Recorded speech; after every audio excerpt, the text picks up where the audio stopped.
How do you manage cosmetic dentistry in the midst of periodontal disease?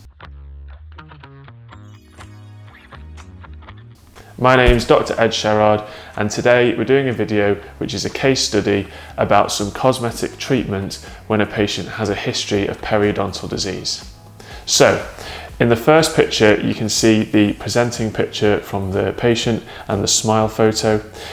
This showed a history of some composite bonding between the upper centrals, which those teeth had then drifted further apart through some perio drifting over time. The patient came to me and said, I would like to close the gap again. Can you add more composite to that gap to close them across? So that was when the discussion started about what to do. Here's a second photo, like a retracted picture, showing you can see where the composite is because of the sort of jutting out angle of it. And you can see also from the picture that the perio health has stabilized pretty well over the years. But the teeth have drifted apart and you've got this big gap now. So we talked about the problem of if you close that gap, those upper centrals are going to look massive. And it's a common problem that we as dentists will look at the scenario and we'll know either from trying it or seeing it done that if you close a gap that's too big, the two front teeth just look way too big. So we talked about that, and in my mind there are a few main options for improving anterior cosmetics. There's the obvious one of moving the positions of the teeth. So if you straighten the teeth into a more ideal position, you've got a better starting point to work with.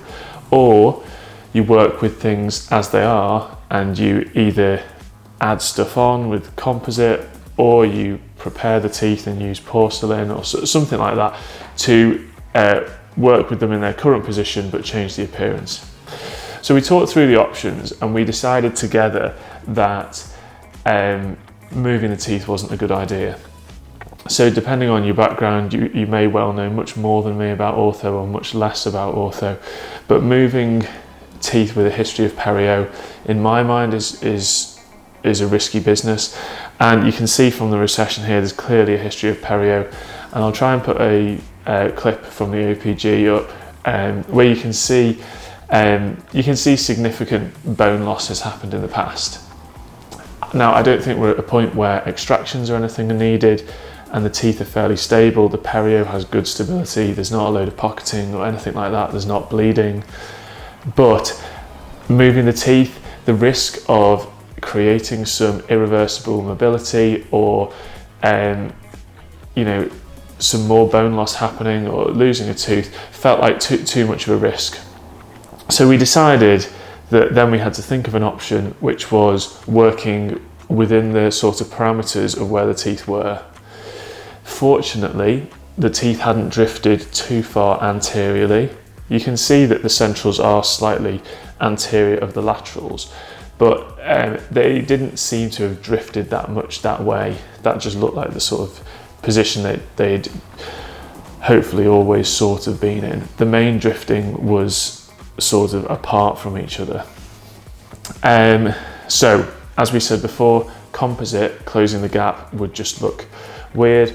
And then if you were going to go down the other route of porcelain, then you're going to have to do quite a severe prep. For example, if you were going to do crowns or veneers of some sort on those teeth, you may need to do quite a severe prep on the centrals to get the positions right. So we decided to do a sort of hybrid approach, which I don't do very much, but I thought seemed to be a good idea here.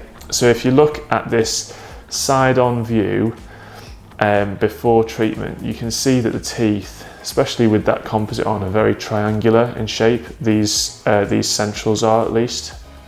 So I talked to the patient about how things are going to look not right if we just add.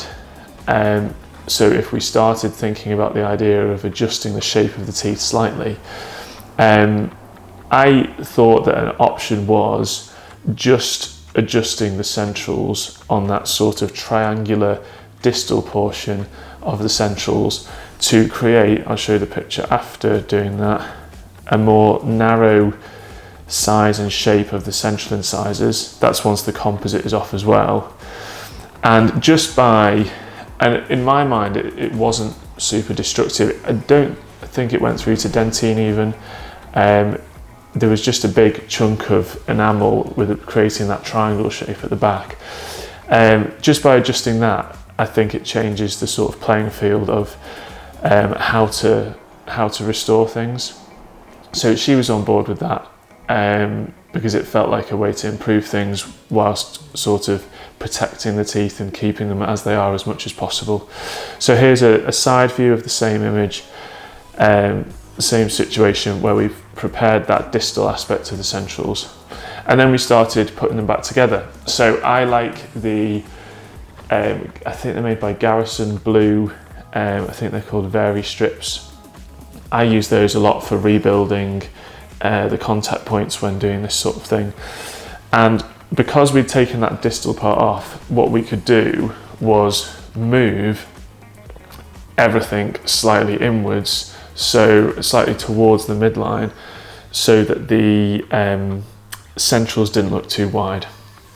So we built up the 3s, 2s and 1s with partial composite bonding, you know, not necessarily covering the whole surface, although I think it ended up covering quite a lot of the surface of especially the 2s and the 1s. And here's a view immediately afterwards, so the gums are a little bit irritated and you can see the remains of the polishing. But she was really pleased, I was really pleased, and I think you would agree it's a significant difference from beforehand. And I think it's a good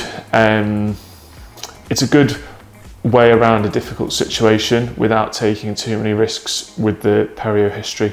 So if you find yourself in a similar scenario, that may be something that you might want to consider. And I think there are a few other scenarios where the unconventional prepping the teeth for composite can work, can be a good idea, and actually possibly the most conservative and safe idea.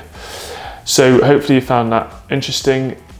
We'll do some more case study videos. If there's anything in particular you're interested in, send us a message, leave us a comment, and thank you for watching.